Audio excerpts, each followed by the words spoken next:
Well, a new bit of information from the University of Michigan is being painted as really bad news for you, but is it? University of Michigan's Consumer Sentiment Survey might be good news.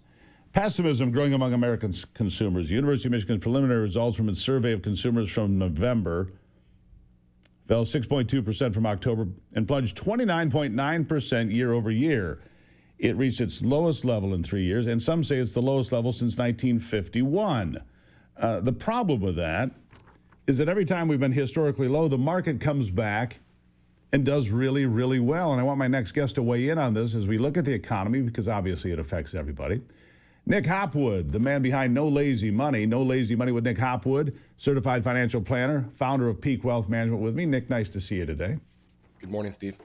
And look, the consumer index here at the University of Michigan, you said it just before we came on, maybe it's contrarian because 1951, 2011, 2022, very low. And after that, every single time, the market seems to roar. Maybe it's a good time to shop for bargains. What do you say?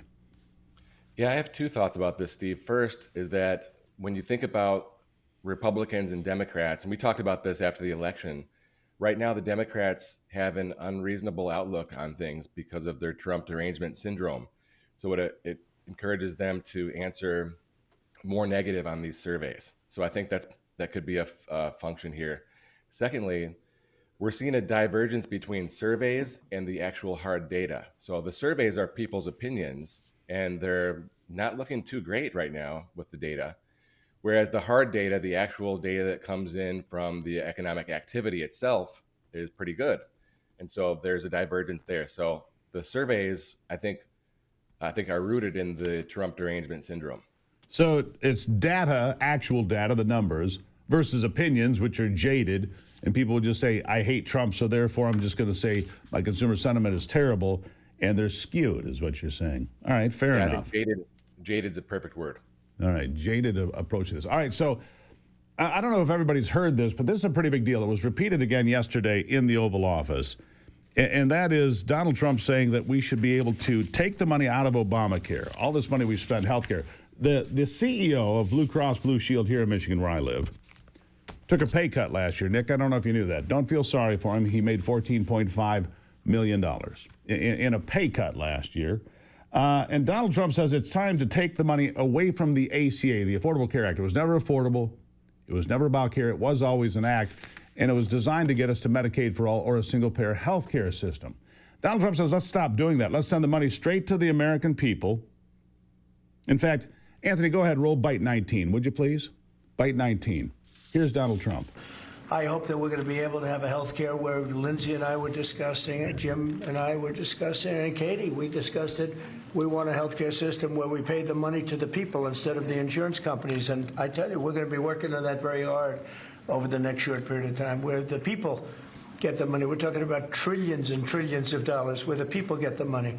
Yes, please. And there you have it, Nick. It would be health savings accounts, which you've talked about in this program, and could specifically be used only. You can't just send money to people and say, hey, buy health insurance. Can't do that. Money might get lost.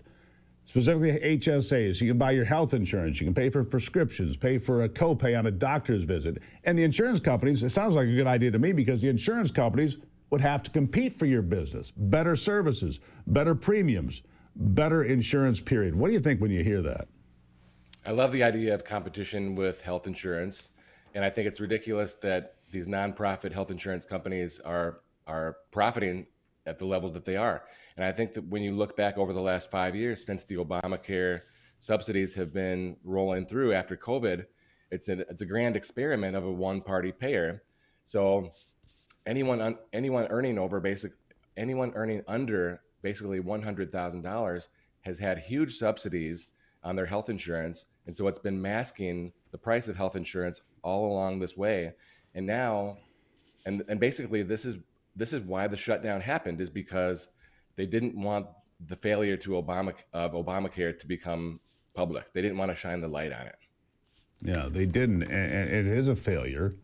And it was always designed to be a failure, and here we are. So the insurance companies better pay attention to this, because they've been taking advantage of the American. They've been setting record profits for years now, Nick. Record profit year after year. as the American taxpayer subsidizes them. So we'll see where that goes. Meanwhile, new IRA and 401k and HSA contribution limits, speaking of HSAs, and new 401k rules to catch up contributions for people over the age of 50. What are the new rules? Yeah, so the IRAs are up $500. So for myself, that's $7,500. For a 401k, $24,500. That's up $1,000. The HSA is up $200. That's not as much of an increase because they increase it every single year. But here's what I want people over age 50 who are making catch-up contributions to their 401k to understand. Starting next year, the catch-ups need to be Roth only. And this is the IRS regulation. You're not allowed to do the catch-up contribution as a traditional pre-tax 401k anymore. So your 401k company must offer the Roth if you want to get that catch-up contribution. And how much is that again? That's $8,000 for next year. So if you are over age 50, the max is $32,500. Not bad. Yeah. Not sure everybody can afford that, but for those who can be smart about it, get the money into that Roth IRA, which means it's after-tax money, right? The government shutdown, obviously, was about Obamacare.